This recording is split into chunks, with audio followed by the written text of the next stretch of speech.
Hello guys, welcome back to my another mini blog. અમે જઈ રહ્યા છીએ દામોકુંડ. મારા બાપુએ નવી કાર લીધી છે તો જઈ રહ્યા છીએ. ચાલો ત્યાં પહોંચી અને પછી હું બતાવું. તો ફાઇનલી અમે પહોંચી ગયા છીએ જુનાગઢ અને દામોકુંડ પાસે પહોંચી ગયા છીએ. ભાઈને મમ્માએ તેડ્યો છે, મોટા મમ્મી છે, વેદુ દીદી છે. અમે નીચે ચડી રહ્યા છીએ. આખો દામોકુંડ છે અને પરસોત્તમ મહિનો છે તો ત્યાં ભીડ પણ એટલી બધી છે.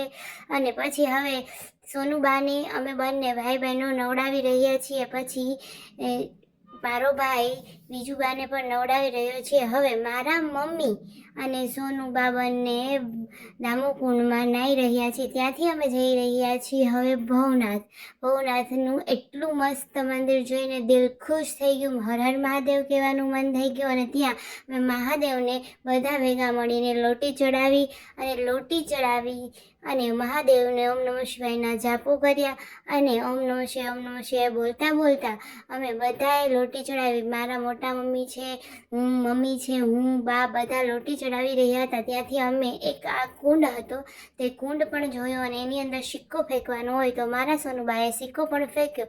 પછી અમે બધા ભાઈ બહેનોએ અહીંયા આવી અને ત્રિશુલ પાસે મસ્ત મજાનો ફોટોસ ક્લિક કરાવ્યા અને મહાદેવની ભક્તિમાં ઓળઘોળ બની ગયા. ત્યાંથી આગળ ગયા અને બધા ચાલવા માંડ્યા. ત્યાંથી આગળ ગયા પછી અમે કંઈક મંદિર હતું, ત્યાં મહાદેવનું જ મંદિર હતું. ત્યાં અમે પ્રદક્ષિણા કરી અને ભવનાથના બહુ સારી રીતે દર્શન કર્યા અને દર્શન કરી અને બહુ મન તૃપ્ત થઈ ગયું. અને અહીંયા આવીને એટલી શાંતિ મળી કે વાત પૂછોમાં. એવું થયું કે બીજી વાર પણ અમારે અહીંયા જુનાગઢ આવવું છે ભવનાથના મંદિરે. અને બહુ બધા લોકો પણ હતા એટલે વધારે મજા પડી. પછી અમે પ્રદક્ષિણા ફરતા મારા મમ્મી વિડીયોઝ લેતા હતા. અને પછી ત્યાંથી અમે આગળ પહેલાં જ્યાં અમે ગયા હતા દામોકુંડ નાવા, ત્યાંથી અમે આગળ જવાના છીએ. પણ અહીંયા અમે પહેલાં પ્રદક્ષિણા કરતા હતા ત્યાં થોડા લોકો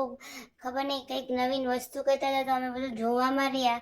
અને હવે અમે આગળ જઈએ છીએ. ભવનાથના દર્શન વ્યવસ્થિત પત્યા અને પછી ભવનાથના મંદિરને બાય બાય ટાટા કરી અને પછી અમે આગળ જઈશું.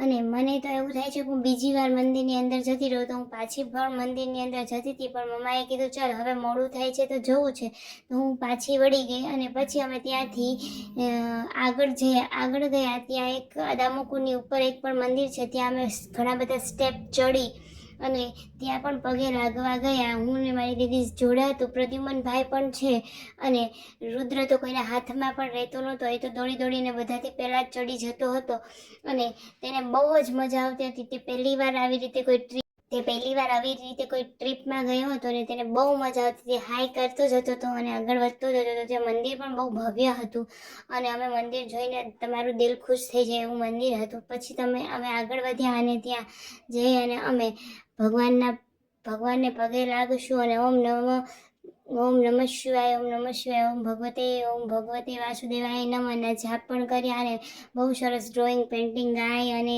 વિષ્ણુ ભગવાનની હતી. બધાએ અહીંયા પગે લાગ્યા અને પછી આગળ વધ્યા અને પછી ત્યાં મહાદેવના બહુ મસ્ત પિક્ચર્સ હતા અને તે જોઈ અને પછી અમે જુનાગઢમાંથી વિદાય લીધી. અને આ અમે જુનાગઢની ટ્રીપ બહુ યાદગાર છે. તો થેન્ક યુ ગાઈઝ, તમે પણ અમારી સાથે જોડાજો અને તમે જુનાગઢ જઈ અને ભવનાથ જરૂર જજો. Bye bye, Tata, C you. હવે મળશું આપણા આગળના વ્લોગમાં. ત્યાં સુધી like, share and subscribe. By guys, C you, Tata.